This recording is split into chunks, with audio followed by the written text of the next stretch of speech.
اللہم صلی علی سیدنا محمد نحمده ونصلي على رسوله الكريم اما بعد فاعوذ بالله من الشيطان الرجيم بسم الله الرحمن الرحيم لقد من الله على المؤمنين اذ بعث فيهم رسولا صدق الله مولانا العلی العظیم۔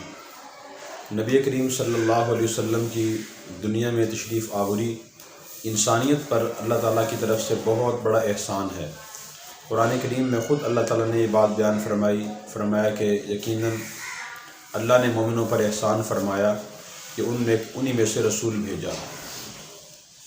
اللہ تعالیٰ نے اور نعمتیں انسان کو عطا فرمائی، کھانے پینے کی نعمتیں، اور اسی طرح جسمانی نعمتیں، دولت کی نعمت۔ اللہ نے احسان نہیں جتلایا، لیکن جب نبی کریم صلی اللہ علیہ وسلم کو بھیجنے کا تذکرہ فرمایا تو فرمایا کہ میں نے مومنوں پر احسان کیا، اور واقعی اللہ تعالیٰ کی طرف سے یہ انسانیت پر بہت بڑا احسان ہے۔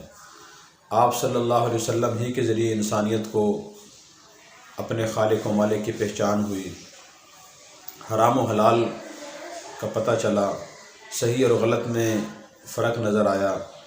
آپ جس معاشرے میں تشریف لائے اور جس وقت دنیا میں تشریف لائے، اس معاشرے کے اور اس وقت انسانیت کی کیا صورتحال تھی، قرآن کریم میں خود اللہ تعالیٰ نے اس کا نقشہ کھینچا ہے اور فرمایا وَكُنْتُمْ عَلَىٰ شَفَا حُفْرَةٍ مِّنَ النَّارِ فَأَنْقَذَكُم مِّنْهَا، کہ اللہ تعالیٰ نے تمہیں ایسے آگ کے گڑھے سے بچایا جو آگ کا گڑھا گرنے والا تھا اور تم اس سے کنارے کھڑے تھے۔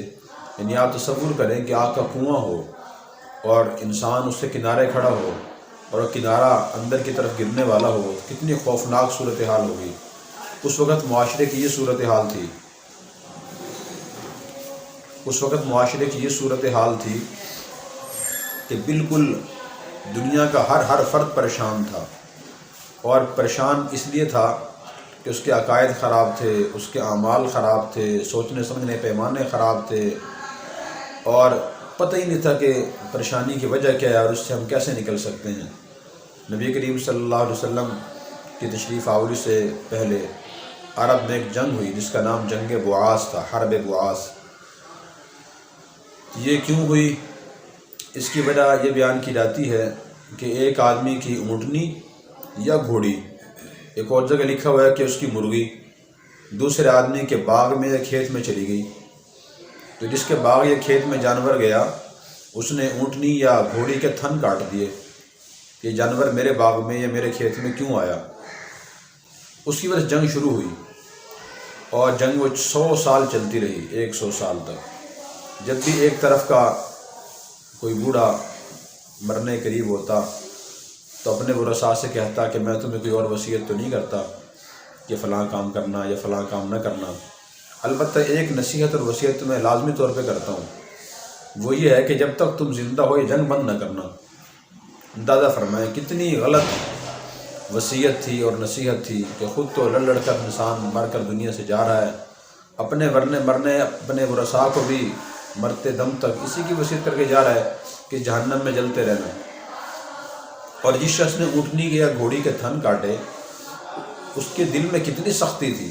انسان کے اعمال، اس کی باتیں، اس کے دل کے خیالات اور اندرونی کیفیت کا پتہ دیتے ہیں۔ اس کا مطلب یہ ہے کہ اس کے دل میں بہت زیادہ سختی تھی، حالانکہ وہ اگر اپنا کوئی نقصان محسوس کر رہا تھا، اس کے پاس بہت سے آپشن تھے۔ نمبر 1، جانور کو پکڑ لیتا کہ میں اسے نہیں چھوڑتا، اس نے میرا نقصان کیوں کیا۔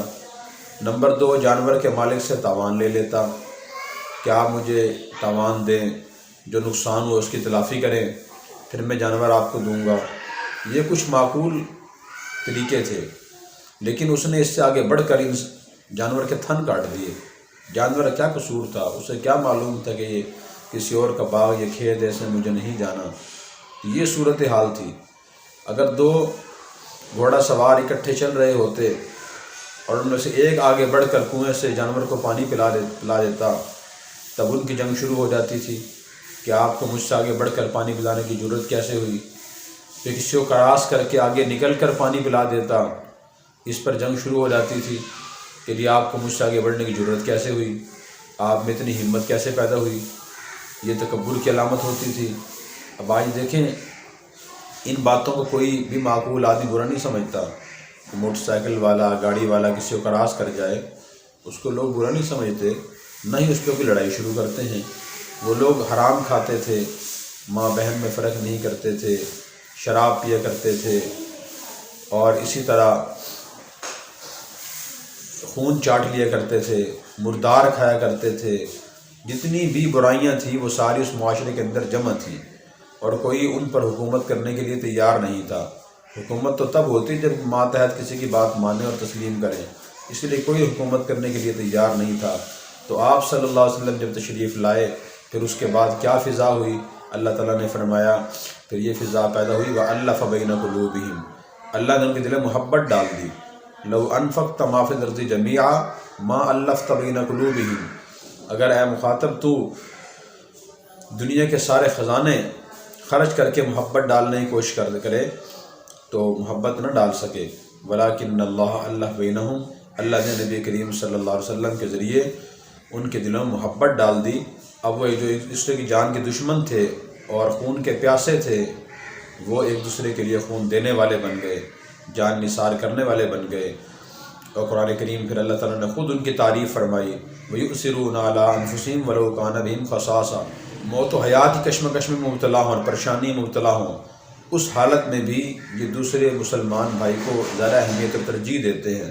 اللہ نے خود تعریف فرمائی رُحَمَاءُ بَيْنَهُمْ، کہ یہ آپس میں رحم دل بن گئے ہیں، اور واقعی وہ بن گئے تھے۔ صحابہ کرام کی تاریخ پڑھ کر دیکھیں، ان کے حالات پڑھ کر دیکھیں، آپس میں رحم دل تھے۔ بار بار قرآن کریم میں اللہ نے ان کی تعریف فرمائی، ان کے ایمان کی گواہی دی، فرمایا کہ اولئک الذین امتحن اللہ قلوبہم للتقوی لہم مغفرۃ واجر عظیم، اللہ نے ان لوگوں کے دلوں کے امتحان لیا، ان کے لیے مغفرت ہے اور بڑا اجر ہے۔ اسی طرح فرمایا رضی اللہ عنہم ورضوا عنہ، اللہ ان سے راضی، یہ اللہ سے راضی ہیں۔ اور اسی طرح اور بھی بے شمار آیات اللہ تعالیٰ نے صحابہ کی تعریف میں بیان فرمائی۔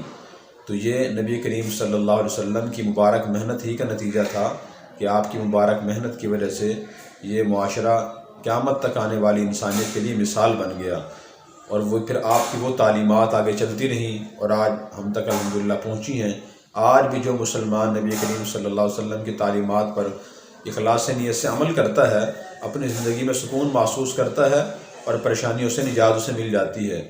اللہ تبارک و تعالی ہمیں نبی کریم صلی اللہ علیہ وسلم کے اس احسان کو سمجھنے کی اور آپ کے حقوق کو پہچان کر ادا کرنے کی توفیق عطا فرمائے۔ Subscribe now and press the bell icon. Never miss an update.